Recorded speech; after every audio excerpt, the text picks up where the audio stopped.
Hello বন্ধুরা, সবাই কেমন আছো বলো। আমি তনুশ্রী তোমাদের সামনে নিয়ে চলে এলাম আবারও একটা ভিডিও। অনেক দিন পর একটা ব্লগ ভিডিও নিয়ে এলাম। আশা করছি ভিডিওটা ভালো লাগবে।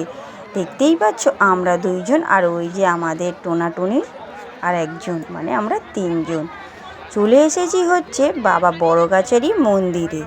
আজকের এত লোক এতটা ভিড় হয়েছে এবছর। আগের বছরও এসেছিলাম, কিন্তু এতটা লোকজন, এত দোকানপাট আর এতটা ভিড় ছিল না। ওই যে দেখো মন্দিরের সামনে প্যান্ডেল করে সাজিয়েছে। হ্যাঁ, তোমরা এর আগে কিন্তু এই মন্দিরটা দেখেছো। যারা আমার পুরনো ভিডিওগুলো দেখেছো তারা তো অবশ্যই মন্দিরটাকে খুব সুন্দরভাবে দেখেছো। আজকে কিন্তু বেশি সুন্দরভাবে মন্দিরটাকে দেখাতে পারলাম না, তার কারণ এতটা ভিড় হয়েছিল আর এতটা ঠেলাঠেলি ছিল, তাই মন্দিরটা ভালো করে দেখাতে পারিনি। তো যাই হোক, এখান থেকে নিয়ে নিলাম একটু প্রসাদ। মন্দিরের ধারে এসেছি, মন্দিরের এখান থেকে প্রসাদ নিয়ে যাব হচ্ছে পুজো দিতে। তো দেখো প্যান্ডেলটা এইভাবে সাজিয়েছে। হ্যাঁ, এইভাবে আবারও সাজাবে সেই চৈত্র মাসে নীলের ঘরের বাতিতে। তখনও ঠিক এই রকমই ভিড় হবে, এর থেকে হয়তো আরও বেশি ভিড় হবে। তো যাই হোক, আজ ছিল শিব চতুর্দশী, সে তো আমরা সবাই জানি। তাই মহাশিব চতুর্দশীতে বাড়ির শিবলিঙ্গে তো জল দিতেই পারি, ওটা তো আমরা প্রতিদিনই দিই। তো ওখানেও দিয়েছি। আর এই যে বাবা বড়গাছারই মন্দিরে চলে এলাম। আর এখানে দেখো যতটা না লোকজন মানে জল দিতে এসছে, তার থেকে বেশি মেয়েরা যেন সেজে গুজে এসছে, যেন মনে হচ্ছে বিয়ে বাড়ি এসছে। এখন তো যে কোনো অনুষ্ঠান মানেই মেয়েদের সাজ, বুঝেছো? সে সাজের আর কোনো শেষ নেই আর কি। আমিও সেজেছি, তবে একটু হালকার উপর দিয়ে। তো যাই হোক, যেখানে যেমন সেখানে সেইভাবেই চলতে হবে। তো যাই হোক, এই যে দেখো এখানে আমি এই যে একটা প্রসাদ নিয়ে নিলাম। আর আমি বাড়ি থেকে সব কিছু নিয়ে গেছিলাম, ওখান থেকে আর কিছু কিনে নিই। এবছর এখানে ফুল ফল দই মিষ্টি সমস্ত দোকানপাট মন্দিরের পাশে বসে পড়েছিল, কিন্তু আগের বছর এগুলো ছিল না। তাই অনেকে বলা কওয়া করছে যে বাড়িতে বাজারে তো ফুল পায়নি। তো দেখো এখানে কত ফুল নিয়ে বসেছে। দেখো ইনি একজন, যেন মনে হচ্ছে বিয়ে বাড়ি এসেছে। তো যাই হোক, বিয়ে বাড়ি না, এটা হচ্ছে পুজো মণ্ডপ। বাবার থানে এসেছে। তো এই যে দেখো বাঁশ দিয়ে ঘিরে দিয়েছে, মানে এতটা লোকের ঠেলাঠেলি চলছে, তাই বাঁশ দিয়ে ব্যারিকেড করে দিয়েছে যাতে লোক ঠেলাঠেলি না করতে পারে। তবু হচ্ছে আমরা বাঙালি, ঠেলাঠেলি তো করবই না, যেখানেই যাই ধাক্কা তো আগে খেতেই হবে। সে তুমি কিছু খাও আর না খাও, ধাক্কা ঠেলাঠেলি খেতেই হবে। আর প্রতিটা মা বোনেদের হাতে দেখো একটা করে পুজোর ডালা। এই যে দেখো গামলি টামলি নিয়ে, আমি কিন্তু কোনো কিছু গামলিতে দিইনি, কারণ এই ডালা পাবো কি আমি জানি না, তার জন্য কোনো গামলির ব্যবস্থা করিনি। প্লাস্টিকে বেঁধে ভক্তি ভরে বাবার থানে দিয়ে দিলাম। আর এখানে চলছিল নাম লেখা, আর যে যার মনস্কামনা পূর্ণ করার জন্য বাবার কাছে কিছু টাকা দিচ্ছিল আর কি, দান করছিল বাবার মন্দিরে, যাতে বাবার মন্দিরটা আরও সুন্দরভাবে উন্নত হয়। এর আগে আরও ছোটোখাটো ছিল, এখন ধীরে ধীরে অনেক উন্নতর পথে এগিয়ে যাচ্ছে, খুব সুন্দরভাবে হয়েছে।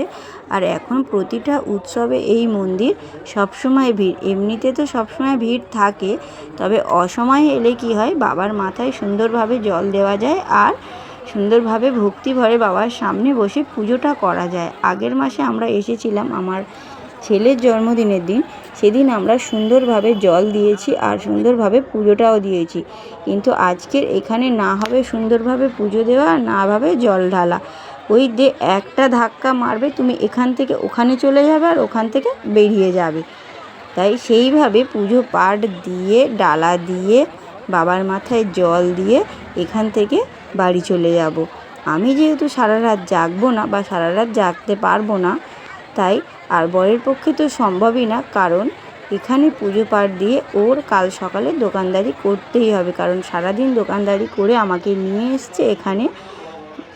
তো যাতে আমার না মনটা খারাপ হয়, আমি একবার বলাতে এখানে নিয়ে এসেছি। তো দেখো এখানে আমার ছেলেটাও একটু কিছু দিল, তো আমি এখানে আর ওর দিকে চেয়ে দেখিনি, আমি ওই দিকটা সাইডে ছিলাম, আর ওর বাবা আর ও মিলে এখানে দিচ্ছিল। তো এখানে ওর বাবা বারণ করেছিল যে নাম লিখতে হবে না। আমি খুশি হয়ে ঠাকুরকে কিছু দিয়েছি, কিছু বলতে হবে না, কিছু লিখতে হবে না। তো যাই হোক, এখান থেকে তারপরে আমরা বেরিয়ে গেলাম। ওই যে দেখতে পাচ্ছ, আমি এতটাই বেঁটে যে সবার মাঝখানে আমি ঢুকে যাচ্ছি, আমাকে দেখা যাচ্ছে না। আমার বর শুধু খুঁজে খুঁজে বেড়াচ্ছে আমাকে, যে বউটা কোথায় গেল, হারিয়ে গেল না তো এত ভিড়ের মধ্যে, ছোটোখাটো বউ। তাই বরকে বলি, একটু লম্বা মতো যদি বউ করতে তাহলে এত খুঁজতে হতো না। তো যাই হোক, আমার বর বলে কি না, ছোটো মতো আছে, ঠিক আছে। তো যাই হোক, আমার ছেলের যা হাইট হয়ে গেছে, আর বোধহয় 1 বছর গেলে আমার ছেলে আমার থেকে পার হয়ে যাবে, মানে আমার থেকে লম্বা হয়ে যাবে।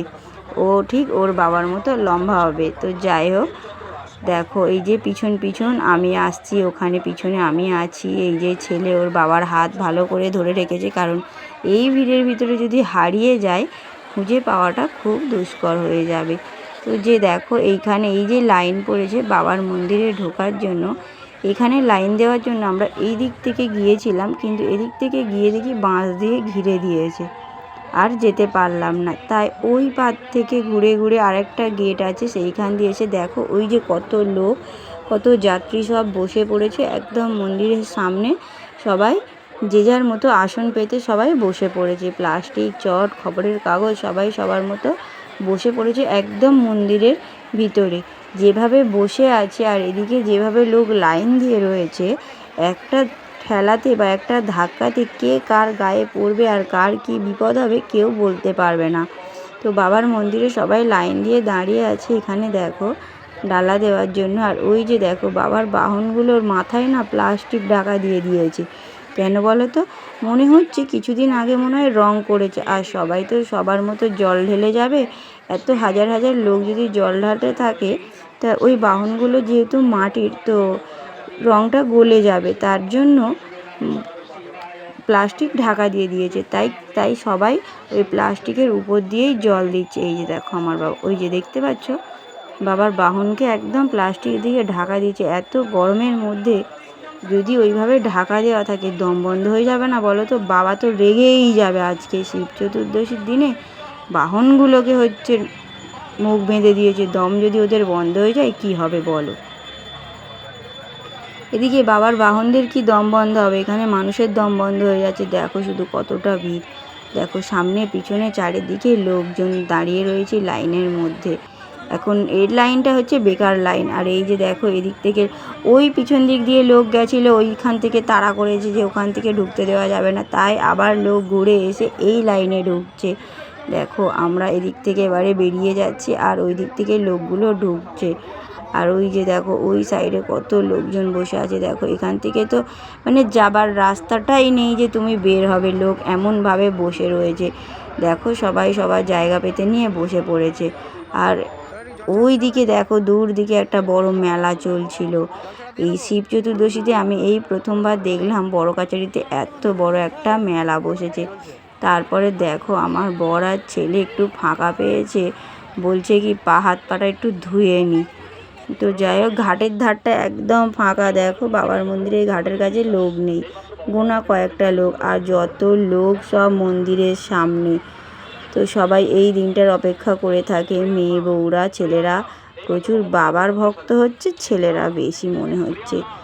তো যাই হোক, শিব চতুর্দশী করলে ভালো স্বামী পাওয়া যায়। যাই হোক, আমি পেয়েছি একটা। আর আমার মতো কারা কারা ভালো স্বামী পেয়েছো অবশ্যই কিন্তু কমেন্ট করে বলে যেও।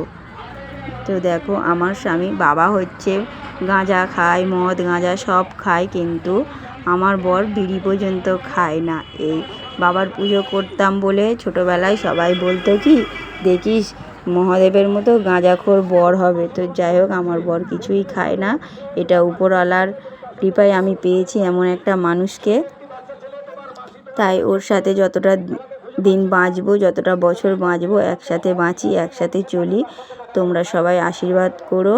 তারপরে ওখানে পুজো দিয়ে তারপরে চলে এসেছিলাম। এখানে আছে মা কালীর মন্দির। এই মন্দিরটাতে আসবো আসবো করে কোনো বারে আসা হয় না, এতটা ভিড় থাকে।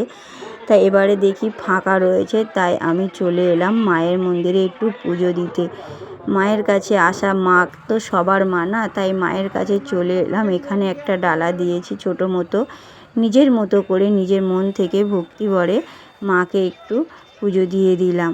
দেখো এই যে ধূপ দিয়ে দিলাম মায়ের কাছে, সবাই সবার মতো করে দিচ্ছে, এখানে কোনো পুরোহিত নেই। তো যাই হোক, নিজে ভক্তি ভরে দিলে কোনো পুরোহিত লাগবে না। মাগো, মন্ত্রতন্ত্র কিছুই জানি না, মন থেকে যেটুকু পারি সেটুকু করি। সবাইকে ভালো রেখো, সুস্থ রেখো। তো বন্ধুরা, ভিডিওটা কেমন লাগলো অবশ্যই কমেন্ট করে জানিও। ভিডিওটা ভালো লাগলে একটা লাইক, একটা কমেন্ট, একটা সাবস্ক্রাইব তো পেতেই পারি তোমাদের কাছ থেকে, তাই না? আর আমার বন্ধুরা সবাই কেমনভাবে শিব চতুর্দশী কাটালে অবশ্যই কিন্তু জানিও। আমার মহাশিব চতুর্দশীটা খুব সুন্দরভাবে কেটেছে এবছর। স্বামী সারাদিন কাজকর্ম করে সে যে খুশি হয়ে আমাকে নিয়ে গেছে, এটাই আমার কাছে সবচেয়ে বড় পাওয়া। তো ওকে আমি কোনো জোর জবরদস্তি করিনি, ওকে শুধু একবার বলেছিলাম যে বড় কাছারিতে নিয়ে যাবে। তো ও সারাদিন দোকানদারি করে তো আমাকে বলেছিল রেডি হও, আমি নিয়ে যাচ্ছি। তো আমিও সারাদিন সমস্ত সংসারের কাজকর্ম গুছিয়ে এখানে চলে এসেছিলাম। তারপরে দেখো, এই যে বন্ধুগুলোর সাথে দেখা হয়ে গেছে, এগুলো হচ্ছে আমার বরের বন্ধু, বন্ধুর বউ, ছেলে পুলে সবার সাথে দেখা হয়েছে এখানে। তাই সবার সাথে একটু ঘোরাঘুরি করে নিলাম মেলার ভিতরে, মেলাটা একটু দেখে নিলাম। দেখো, মেলাটায় প্রচুর লোক, প্রচুর সামনেও যেমন লোক মন্দিরের সামনে, আর এদিকে মেলার ভিতরেও প্রচুর লোক। দেখো, এখন আমরা এই মেলার ভিতরে একটু ঘোরাঘুরি করব। তারপর এখানে ওরা সবাই খাওয়া দাওয়ার জন্য চলে এসেছিলো, একটা রেস্টুরেন্টে বসে পড়েছিল। তো সবাই এখানে খাওয়া দাওয়া করছে। তো যাই হোক, এই যে ছেলেপুলেগুলো সবাই খাওয়া দাওয়া করছে। বন্ধুরা, ভিডিওটা আমি এখানেই শেষ করছি। সবাই সুস্থ থেকো, ভালো থেকো, এইভাবে পাশে থেকো, ভালোবাসা দিয়ে যেও। তোমাদের ভালোবাসায় ভিডিও করার উৎসাহিতটা আরও বাড়ে। তো বন্ধুরা, সবাই ভালো থেকো, ধন্যবাদ।